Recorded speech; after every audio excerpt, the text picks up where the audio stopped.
Law of radioactive decay. Last lecture में student हमने nuclear physics का introduction किया था और हमने पढ़ा था रेडियो एक्टिविटी के बारे में। Law of radioactive decay basically is number of disintegration of the nuclei present in the body. कोई भी सैंपल में अगर हमारे पास कोई यूरेनियम का सैंपल है या पोलोनियम का, कोई रेडियम का, कोई भी हमारे पास सैंपल है, अगर हम ये देखते हैं कि कोई सैंपल कितना डिसइंटीग्रेट हो रहा है। मान लें ऐसा कि हमारे पास यूरेनियम है 23592।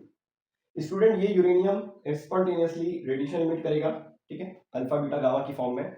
तो हम ये देखेंगे कि डिसइंटीग्रेशन, जो भी आपके पास डिसइंटीग्रेशन डीके हो रहा है, जो स्प्लिट हो रहा है, न्यूक्लियस टूट रहा है, number of nuclei directly proportional, इसका disintegration directly proportional to number of nuclei present in the sample.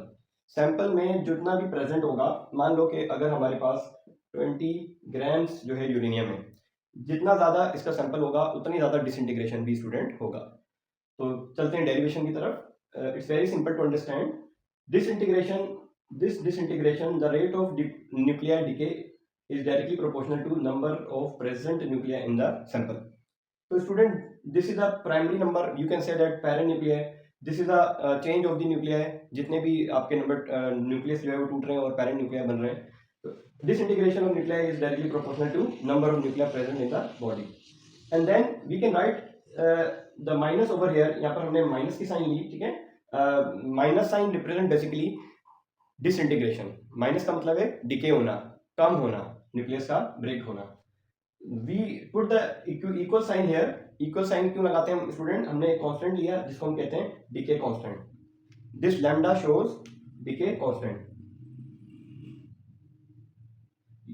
So we have an equation delta n over delta t equals to lambda decay constant multiply number of nuclei present in the body in the sample. Okay, activity, this is also called activity.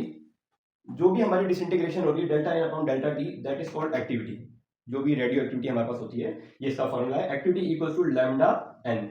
Lambda from this equation, lambda n यहाँ से आया, इस पूरे को हम right side को equal to activity के बराबर लिख सकते हैं।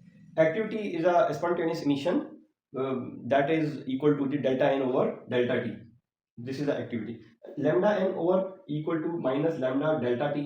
स्टूडेंट हम इसको इक्वेशन को ऐसे भी लिख सकते हैं, ठीक है। अगर हम माइनस साइन यहाँ पे लिख दें तो कोई हर्ज नहीं है, एक ही बात है। तो delta n over delta n upon delta n, it's equal to lambda minus delta t. Student यहाँ पर अगर हम गौर करें, ये इक्वेशन हमें कुछ बता रही है।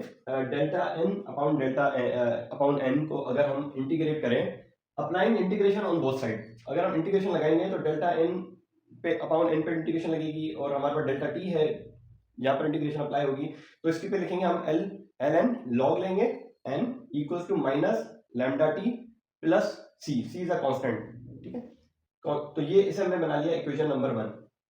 टी अगर लिमिट अप्लाई करते हैं, t is equals to 0, n equals to n naught, then we will be have, फिर हमारे पास जो है इक्वेशन बनती है c l n n naught, ठीक है। देखें इस इक्वेशन को, इस इक्वेशन में हमारे पास एल एन आया, हमारे पास माइनस टी की जगह पे हमने क्या लिखा, 0 रखा प्लस सी। तो सी किसके बराबर आ गया student? L n n naught के बराबर आ गया। Now putting the equation number 1, equation number 1 में हम इसको पुट कर देंगे तो ये आ जाएगा एल एन, इसकी जगह पे हम लिखेंगे l n n naught. Student finally we have this equation, हमें ये इक्वेशन मिली। इसको अगर हम लेफ्ट साइड पे शिफ्ट कर दें तो हम इसको ऐसे लिख सकते हैं l n minus l n not equals to minus lambda t. Student now we are going to convert this equation into the exponent form. तो हम इसको ऐसे भी लिख सकते हैं, एल एन को हमने कॉमन लिया, N upon N not equals to minus lambda T. तो applying the antilog, then we can get the equation. Antilog लगाएंगे तो हमारे पास क्या है equation, N divide by N not equals to exponent form minus power lambda T. अब student ये गौर करें इस इक्वेशन पे, ये इक्वेशन अक्सर हम जो है ग्राफिकली रिप्रेजेंट करने के लिए एक्टिविटी को, तो हम रिप्रेजेंट करते हैं एक्सपोनेंशियल फॉर्म में ग्राफ को।